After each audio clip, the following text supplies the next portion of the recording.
haber donado esa vaca. Sí, así es, Camila. Esa demanda de pérdida de investidura, pues lo que hizo fue pedir la pérdida de investidura de María Fernanda Cabal, Paloma Valencia, Miguel Uribe, Esteban Quintero, Andrés Felipe Guerra y de los representantes Juan Espilán, Paolo Holguín, Hernán Cadavid, John Jairo Berrío y Julián Peinado, que son algunos de los que anunciaron públicamente que iban a aportar. Si no estoy mal, esos son todos los que están en la demanda de pérdida de investidura. ¿Por qué? Porque en el artículo 180 de la Constitución dice, y le voy a decir literalmente, que los congresistas no podrán gestionar en nombre propio o ajeno asuntos ante las entidades públicas o ante personas que administren tributos, sean apoderados de las mismas, celebrar con ellos o celebrar con ellos contrato alguno. Es decir, se asume esa donación como si fuera efectivamente parte de un contrato. Entonces, ahí es donde se para el demandante, que el demandante pues es un abogado de aquí de Antioquia que se llama Carlos Mario Patiño, y él es precisamente el que adelanta esa acción. Pues déjeme saludar entonces al abogado Patiño. Abogado Carlos Mario Patiño, bienvenido a Mañanas Blue, mil gracias por atendernos. Buenos días, Camila y Ana Cristina. ¿Cómo está? Muchas gracias por la invitación. Abogado, ¿por qué decide usted poner esa demanda? ¿Por qué decide usted poner esa demanda en contra de los congresistas por haber donado a una vaca que pues parece que no tiene nada de malo, sino simplemente convocar a una solidaridad regional? Bueno, son dos discusiones acerca de si la vaca es buena o mala. A mí me parece que es una acción demagógica del gobierno departamental para pelear con el gobierno nacional, que utiliza la buena fe de los ciudadanos. Pero realmente la cuestión jurídica por la que presento la demanda es la que representaba Ana Cristina, es que esa donación es un contrato, y es un contrato con una entidad del Estado, en el caso de la gobernación de Antioquia, y por esa razón, digamos, a los congresistas que presumieron en sus redes sociales haber hecho esa donación, yo presenté una demanda de pérdida de investidura ante el Consejo de Estado, que fue admitida por ese organismo el pasado 9 de abril. A mí me parece importante advertir que la admisión jurídicamente solo significa que la demanda cumple los requisitos formales para ser estudiada y que falta todo el desarrollo del proceso para determinar si efectivamente la tesis que yo le propongo al Consejo de Estado tiene sentido y se declara la pérdida de investidura. Abogado Patiño, yo me pregunto si con esa lógica por la cual usted interpone la demanda, no tendría uno que concluir también que en las ciudades donde cuando uno paga impuestos, en el formulario hay una casilla para hacer un aporte adicional o voluntario, y si la gente que lo hace, en caso de ser funcionarios públicos o congresistas y demás, pues también estarían celebrando de facto un contrato con el gobierno, y también eso los haría objeto de pérdida de investidura, porque a mí me parece que es como lo mismo, es decir, uno es algo que ya está formalizado en un formulario de pago de impuestos, y lo de la vaca pues también era algo voluntario, que es como un impuesto, pero que se paga voluntariamente. Depende de la forma en la que se haya establecido la forma en la que ingresa eso al erario público. El departamento de Antioquia expidió un decreto mediante el que establecía que se recibían los aportes en virtud del artículo 1443 del Código Civil, es decir, como una donación entre vivos. Las entidades territoriales y los diferentes, digamos, estamentos del Estado pueden crear aportes voluntarios, sumas de aportes, mediante, por ejemplo, en este caso, ordenanzas de la Asamblea Departamental, acuerdos del Consejo, leyes, que no necesariamente signifiquen una donación.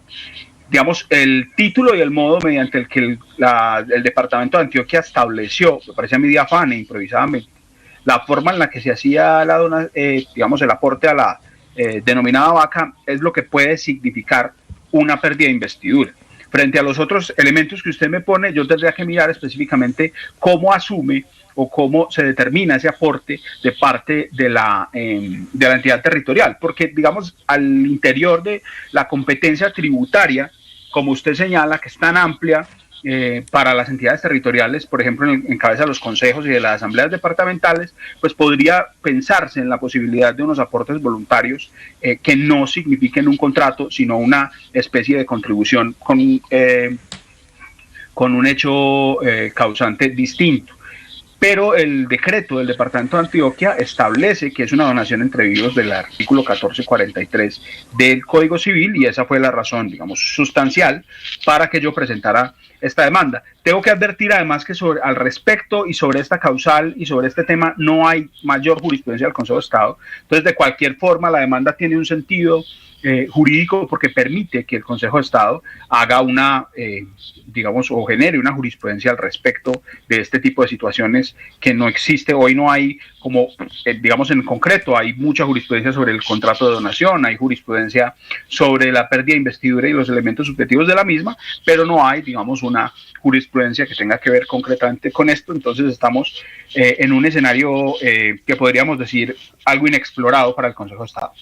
Abogado, usted dice que hay motivaciones jurídicas por cuenta de que no hay precedentes de un caso así, y eso generaría jurisprudencia para el Consejo de Estado y para el país. Pero también parece haber unas motivaciones políticas en la demanda. Y le pregunto cuáles son sus motivaciones políticas para poner esta demanda. Bueno, yo soy un antioqueño orgulloso de ser antioqueño y lamento muchísimo que se promueva un regionalismo que entiendo yo tóxico, que solo engendra violencias y que solo ha engendrado violencias en el mundo y en Colombia, para dar una disputa política entre el gobernador de Antioquia y el presidente de la República.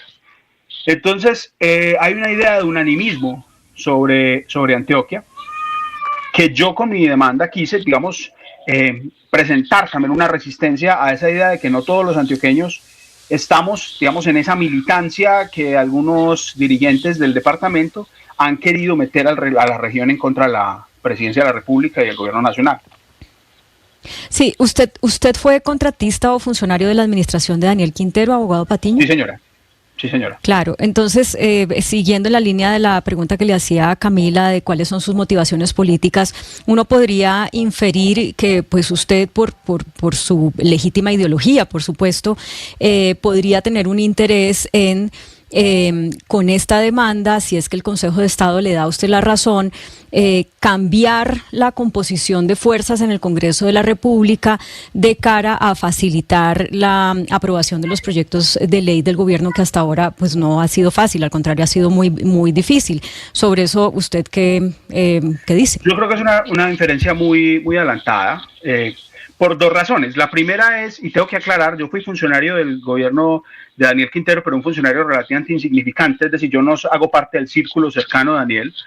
Participé de esa administración, no lo oculto, esa administración tiene luces y sombras y digamos, del tiempo dirá si las virtudes o los defectos saldrán adelante. Y finalmente, eso realmente no afectaría a las mayorías en el Congreso, porque cuando se decreta la pérdida de investidura, un congresista del mismo partido ocupa la curul. Entonces, en principio, si eventualmente se decreta la pérdida de investidura, pero a mí me parece más interesante el debate anterior a la pérdida de investidura, y es el del Consejo de Estado, y el debate, digamos, político que le propongo al departamento acerca de la unanimidad. Finalmente, las mayorías en el Congreso de la República no estarían muy afectadas, porque esas curules quedarían en cabeza del mismo partido, es decir, o sea, entrarían otros congresistas que están en la misma lista. Doctor Patiño, mire, hay una crítica muy fuerte que le hace usted la concejal del Centro Democrático, Claudia Carrasquilla. Ella, pues, digamos, miremos el trino, si es posible, que lo pongamos en pantalla, por favor.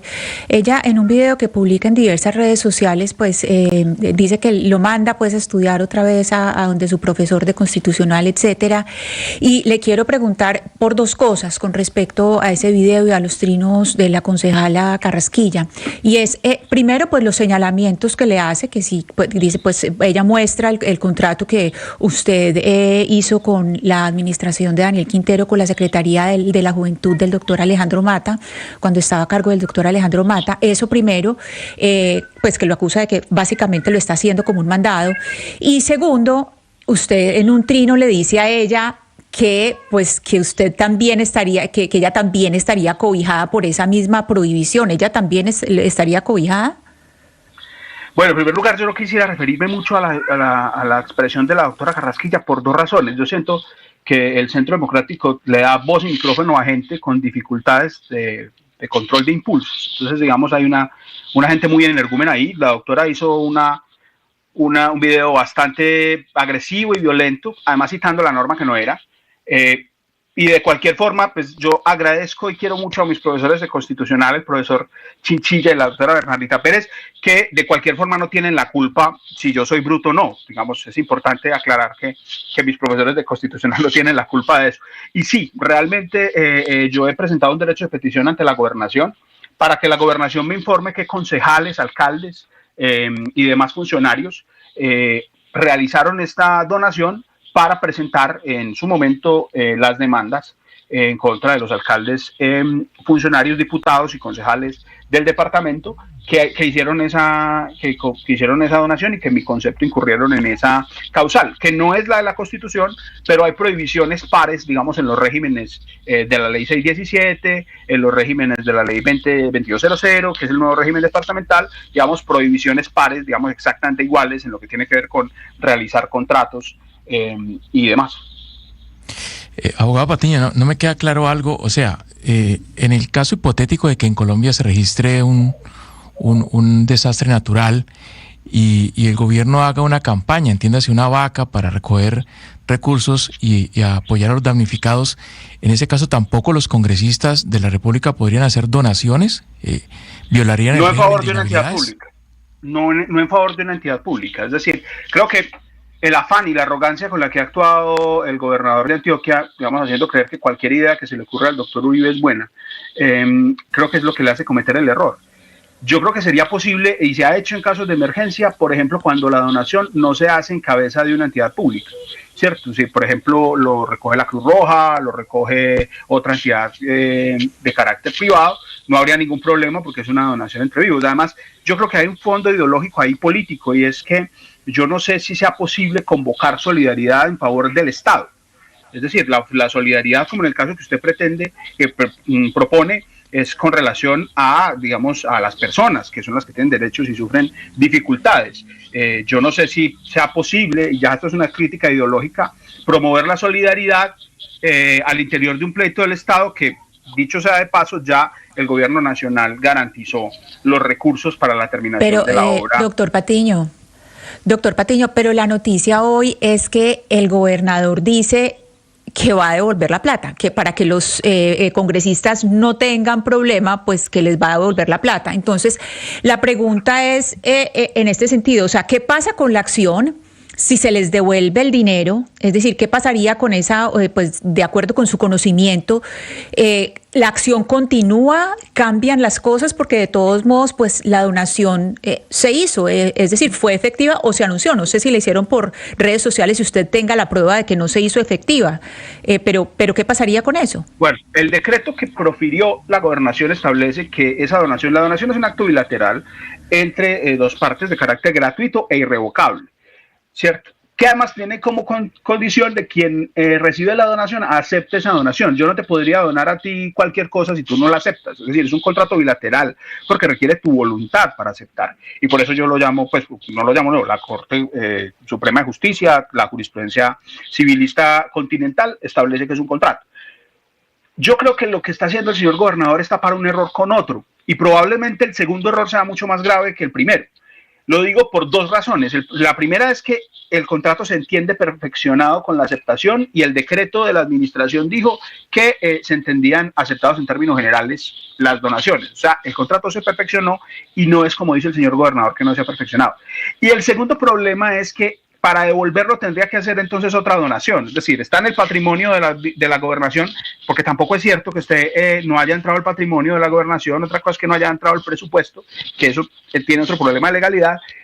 Y entonces lo que tiene que hacer la gobernación es devolverlo a los congresistas, y eso sería hacerles una donación. Y el artículo 355 constitucional prohíbe específicamente las donaciones, digamos, a terceros. Entonces creo que yo le decía ahorita a un amigo que siento solidaridad con los abogados de la gobernación hoy, fundamentalmente porque hoy los jefes les están pidiendo una cosa que mi concepto es una ilegalidad, y deben estar, digamos, pensando mucho a ver cómo le hacen caso al jefe, y creo que no es una situación fácil por la que están pasando hoy los abogados de la Secretaría de Hacienda de la Gobernación. Abogado Patiño, mire, usted dice que acá obviamente hay una motivación política y es loable que usted diga, hay una creencia de que en Antioquia todos pensamos exactamente igual y no necesariamente es así. Hay quienes pensamos distinto y no es que estemos opuestos al gobierno nacional. Y usted en este papayazo jurídico que le dieron encontró la manera de poder empezar a generar demandas y a que tengan que responder y a generar toda una discusión en torno a algo que a mí, pues esto sí es una opinión, me parece una nimiedad absoluta. Y pues empezar a también a ponerle más tráfico al sistema judicial en Colombia, que tiene demasiado.